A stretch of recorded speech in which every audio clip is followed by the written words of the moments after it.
Adrian?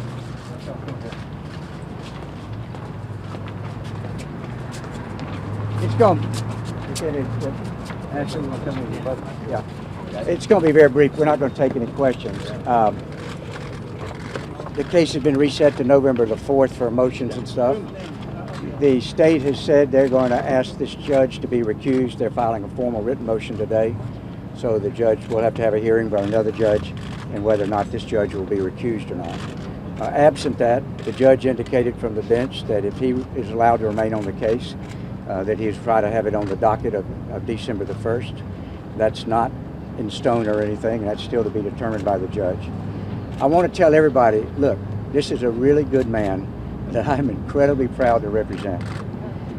This is a case about parenting decisions and whether something unfortunate happened when a parenting decision was made by a man who believes strongly and loves his children very much.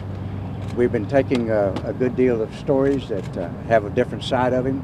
I would ask all of you to please be tolerant of the fact that Adrian is chomping at the bit to publicly talk and to publicly defend himself. And the only reason he hasn't is us insisting and jumping up and down and saying, the solution is for you to get a speedy trial and to resolve all this in a courtroom. That's what we intend to do. We don't intend to try to respond to each and every allegation. I will tell you this man loves his children dearly. He is a really good guy. And he's the same guy he was before all these things started happening publicly and people taking their shots. I urge all of you just to wait. Let's don't rush to judgment. This hysteria that we've had with this particular public figure, it always happens the same way. At the end, there's a totally another side that we'll be asking people to listen to and observe.